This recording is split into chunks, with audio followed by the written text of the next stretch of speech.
దేవుని మహాకృప, దేవుని ఏర్పాట్లు మనకు తెలియదు. అయితే ఈ కూడికలు ప్రారంభించడానికి ముందే ఒక ప్రేరేపణ ఏంటి అని అంటే బాప్తిస్మాల తొట్టి ఏర్పాటు చేయాలి అని.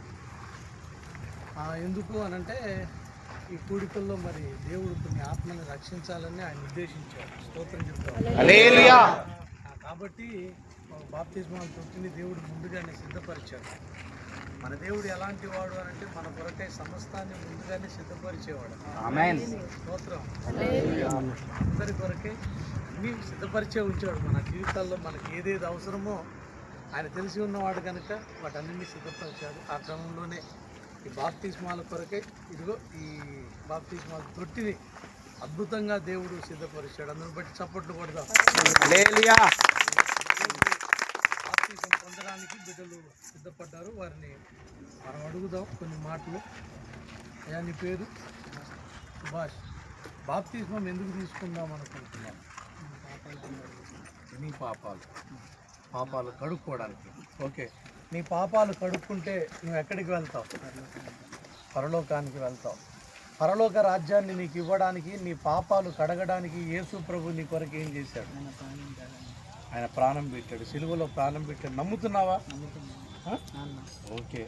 ఇప్పుడు ఆయన ప్రాణం పెట్టి అలాగే ఉన్నాడా, లేకపోతే తిరిగి లేచాడు? ఎన్నో రోజు? 3వ రోజు తిరిగి లేచి కొంతమందికి కనపడి కొన్ని దినాలుండి పరలోకానికి వెళ్ళాడు. ఇప్పుడు మళ్ళీ ఆయన త్వరలో రాబోతున్నాడని నమ్ముతున్నావా? ఇప్పుడు ఆయన రక్తంలో నువ్వు కడగబడుతున్నావు కదా, మరి నమ్మకంగా ఉంటావా? ఎందుకనంటే కొంతమంది క్షణికావేశంగా బాప్తిస్మం తీసుకొని సరైనటువంటి రీతిలో భక్తి జీవితాన్ని కొనసాగించకుండా బలహీనపడుతున్న పరిస్థితులు ఉన్నాయి. ఎందుకంటే ఈరోజు నువ్వు దేవుణ్ణి సొంత రక్షకుడిగా అంగీకరించి నీ జన్మ కర్మ పాపాలన్నీ కడుక్కుంటున్నావు. ఇక నీ జీవితం ద్వారా దేవునికి మహిమ రావాలి. నీ ప్రతి అడుగులో కానీ ఆలోచనలో కానీ ఆయనకు లోబడి నువ్వు జీవించాలి. ఇప్పుడు నువ్వు పొందుతున్నటువంటి రక్షణ మన కొరకనే వస్తుంది కాదు, సాక్షాత్తు దేవుడే ఈ లోకానికి వచ్చి ఆయన ప్రాణం పెట్టుట ద్వారా మనకు ఈ రక్షణ భాగ్యాన్ని దేవుడు కలగజేశాడు. దేవునికి స్తోత్రం కలుగుతుంది. కాబట్టి ఇది మొదలు నీ ఇష్టపూర్వకంగా తీసుకుంటున్నావు లేదా ఎవరైనా బలవంతం చేశారు? నీ ఇష్టపూర్వకంగా. ఒకసారి చప్పట్లు కొడదామా? దేవుని ఆత్మ బిడ్డల్ని బలవంతం చేసింది. ఈరోజు రక్షణ పొందడానికి సిద్ధపడ్డాడు. మరి ఈ బిడ్డకి రక్షణ ఇవ్వడానికి సిద్ధపడుతుండగా ప్రార్థన చేద్దాం. ప్రేమ కలిగిన తండ్రి, పరిశుద్ధుడు అయిన మా ప్రభువానికి వందనాలు. ఈ బిడ్డ సుభాష్ ఇచ్చినటువంటి సాక్ష్యాన్ని బట్టి, నువ్వు మాకు ఇచ్చిన అధికారాన్ని బట్టి, బిడ్డకు తండ్రి, కుమార, పరిశుద్ధాత్మ త్రియేక దేవుడైన ఏకనామమైన యేసు నామంలోనికి బాప్తిసం ఇస్తున్నాం తండ్రి. ఆమె నిండుగా ముందుకు లేకపోతే మోకరిస్తాను.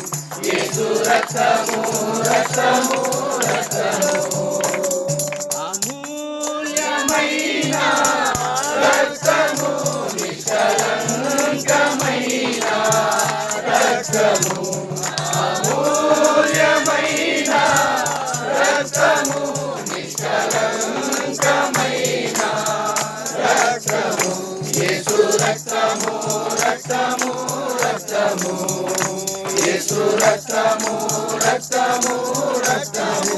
హల్లెలూయా.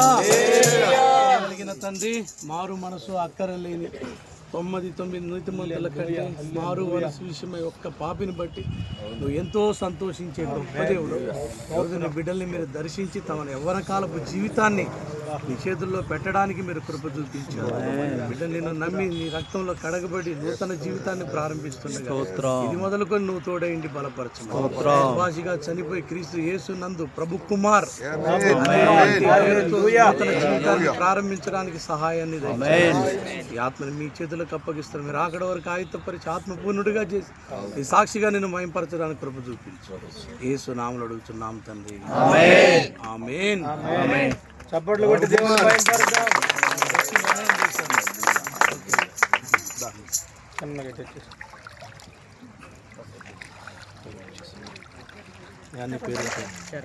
చరణ్, బాప్తిస్మం ఎందుకు తీసుకుంటున్నావు?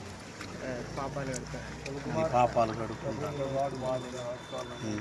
మరి నీ పాపాలు కడుక్కుంటే నీకు వచ్చే లాభం ఏంటి? ఎక్కడికి వెళ్తావు?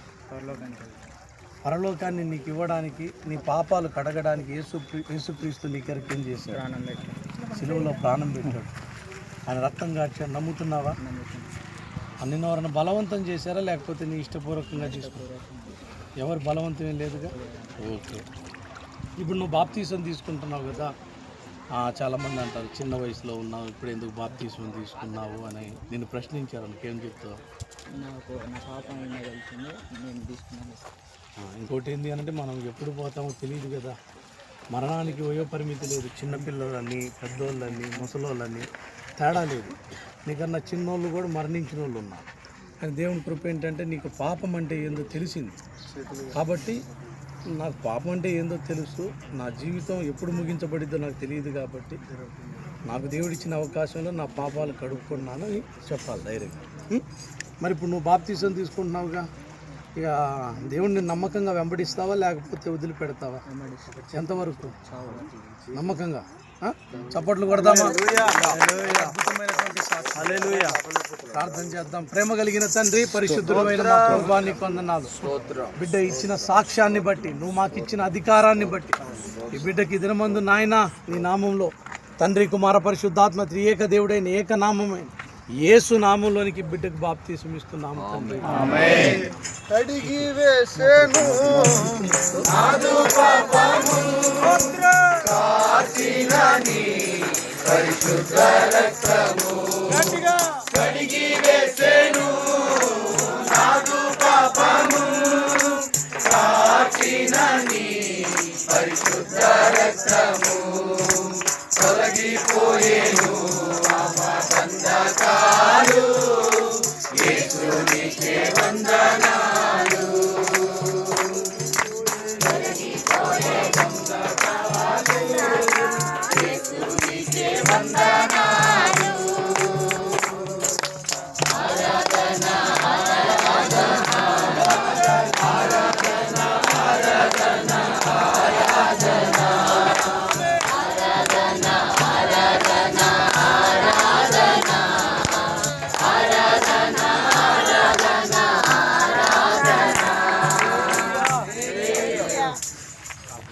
ప్రేమ కలిగిన తండ్రి, పరిశుద్ధుడైన మా ప్రభువా, ఇంకా నాయన నీ బిడ్డలు చేసినటువంటి ప్రార్థనను ఆలకించే దేవుడు అయ్యా. ఇదిగో మేము ప్రార్థించాం ప్రభువా, ఆత్మలు రక్షించబడాలి అని. నిజంగా ఈ సహవాస కూటాల్లో ఒక అద్భుతమైనటువంటి కార్యం జరిగించి ఇద్దరు యవనస్తుల్ని మీరు రక్షించడం కొరకే కృప చూపించినందుకు వందనాలు. యవన కాలంలో నరుడు కాడి మోయట ఎంతో శ్రేష్టమన్నా. ఈరోజు యవనపు జీవితాలు ఎన్నో నాయన సాతాను చేతిలో బందీలుగా పట్టబడిపోయినాయి అయ్యా. కృప చూపించు. అనేక మంది యవనస్తులు రక్షించబడాలన్నదే మా ఆశ. దేవా, సహాయము చేయండి. యవన కాలపు జీవితాలను మీ చేతిలోనికి తీసుకొని వీరి జీవితాన్ని ఆశీర్వదించి అనేకులకు ఆశీర్వాదకరంగా మీరు మార్చండి. బిడ్డలు నాయన దినమందు సంపూర్ణమైనటువంటి మారు మనసును వ్యక్తపరిచారు. మీ రక్తము చేత కడగబడి